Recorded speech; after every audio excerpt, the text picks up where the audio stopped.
ഇന്നൊരു ഗംഭീര പടത്തിനെ കുറിച്ചാണ് പറയാൻ പോകുന്നത്. ഇതിൽ അഭിനയിച്ചേക്കുന്നത്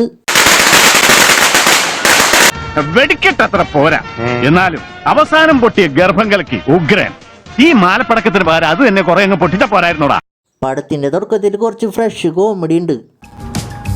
സീറ്റ് ബെൽറ്റ് ഇടുന്നില്ല, 2 ബ്ലാക്ക് ബെൽറ്റ് ഉള്ള ഞാനോ? ചിരിക്കണം. എന്താ ഒരു വലിയ തമാശ പറഞ്ഞല്ലേ? ചിരിക്കാം. സാറിന് വിരോധമില്ലെങ്കിൽ ഒന്ന് ചിരിച്ചാൽ തിരക്കിടില്ല. മതിയോ? പോരാ, ഞാൻ പ്രതീക്ഷിച്ച അത്ര നന്നായില്ല. രാവിലെ ഒരു തമാശ വന്നിരിക്കും. അയ്യേ, മാറിയുന്നൊരു വളയിടാനും സമ്മതിക്കലടാ പട്ടി. പിന്നെ നമ്മുടെ പീഷു അണ്ണന് ജെട്ടി ബിസിനസ് ഉണ്ട്. സ്വന്തമായിട്ടൊരു ജെട്ടി ഏറെ നാളായി കൊതിച്ചോരെ, സ്വന്തമായിട്ടിരിക്കട്ടെ കാവാലം ജെട്ടി. ഇറുക്കത്തിനും മുറുക്കത്തിനും കാവാലം ജെട്ടി. നമ്മുടെ ഈ പടത്തിലെ നായകന് ഒരൊറ്റ വിചാരേ ഉള്ളൂ, കുറച്ചാൾക്കാരെ കൂട്ടിയിട്ട് ഒരു ചെറിയ ഗുണ്ടാ സംഘം, അതിന്റെ ഡോണാവുക.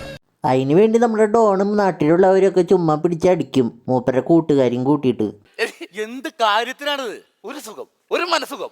പിന്നെ ഈ പഞ്ചായത്തിലെ ഏറ്റവും ഭീകരനായിട്ടുള്ള ഗുണ്ട നമ്മുടെ ബാബുവേട്ടനാണ്. നമ്മുടെ നായകൻ എന്ത് ബാബുവേട്ടൻ, ഒറ്റടി ബാബുവേട്ടൻ ക്ലോസ്.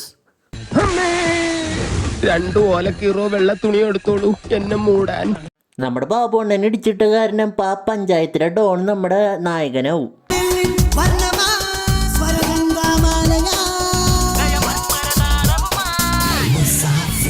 പിന്നെ നമ്മുടെ ബാബുണ്ണന്റെ കൂടെ ഉണ്ടായ റൗഡികളെല്ലാവരും കൂടിയിട്ട് നമ്മുടെ നായകന്റെ കൂടെ ചേരും.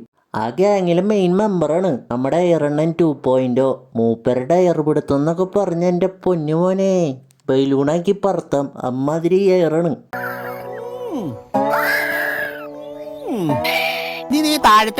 അല്ലെങ്കിൽ നീ ചത്തുപോകും. പിന്നെ ഈ പഞ്ചായത്തിലെ ഗുണ്ടകളെ ഓടിപ്പിക്കാൻ ഒരു പോലീസുകാരൻ വരും.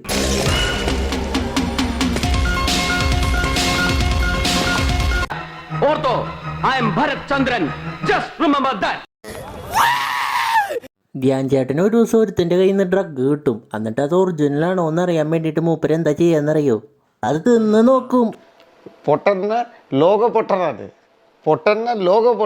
നിങ്ങൾ ചോദിക്കും ലാബിൽ കൊണ്ടുപോയിട്ട് ചെക്ക് ചെയ്താൽ പോരേന്ന്. ഇത് പേട്ടപ്പെടാ, അപ്പം അങ്ങനെയൊക്കെ ഉണ്ടാവും ട്ടാ. അങ്ങനെ നമ്മുടെ ധ്യാൻ ചേട്ടൻ്റെ കിളി പോവും.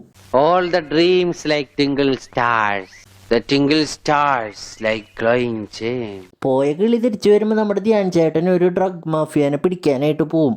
ആ ഡ്രഗ് മാഫിയയിലുള്ള ആൾക്കാർ നമ്മുടെ ധ്യാൻ ചേട്ടൻ ഇടിച്ച് കൂട്ടും ഗൈസ്. വെട്ടിയിട്ട വായത്തണ്ട് പോലെ കിടക്കണ കിടപ്പ് കണ്ടേലാപ്പ. പിന്നെ ബാലണ്ണൻ വരും. ബാലണ്ണൻ ഒരു പ്രൊഡ്യൂസറാണ്. മൂപ്പര് റിവ്യൂ പറയുന്നവന്മാരെ ഇടിച്ച് കൂട്ടാനായിട്ട് കൊട്ടേഷൻ കൊടുക്കും നമ്മുടെ നായകന്. എന്നിട്ട് ആറാട്ടെണ്ണനെ കൊണ്ടും പെരയിലെ കൊണ്ടും പോസിറ്റീവ് പറയിപ്പിക്കും. എടാ ആറാട്ടെണ്ണൻ്റെ റിവ്യൂ ഒക്കെ കണ്ടിട്ട് ആരാടാ തിയേറ്ററിലേക്ക് സിനിമ കാണാൻ പോണേ? അപ്പം ഞാൻ പൊട്ടനാ? ഇത്രയും ഞാൻ ചെയ്തുകൊണ്ടിരിക്കുന്നു, ഞാൻ പൊട്ടനാ? പിന്നെ നമ്മുടെ നായകനെണ്ണൻ ഡ്രഗ് മാഫിയ ആയിട്ടൊന്ന് ഉരസും. എന്നിട്ട് ആ ഡ്രഗ് മാഫിയക്കാരൊക്കെ നമ്മുടെ നായകനെ ഇടിച്ച് കൂട്ടും. അങ്ങനെ മൂപ്പര് ഹോസ്പിറ്റലിലാവും. പിന്നെ ഹോസ്പിറ്റലിൽ ഇറങ്ങുമ്പോൾ വീട്ടിൽ വന്ന് തല്ലാൻ വരും. വീട്ടിൽ വരുന്ന തല്ലാൻ വരുമ്പോൾ ധ്യാൻ ചേട്ടൻ വന്ന് രക്ഷിക്കും. അങ്ങനെ പടം കഴിഞ്ഞ്. ഒരു ഗംഭീര പടാട്ടാ, എല്ലാവരും ഒന്ന് കണ്ടോക്ക്.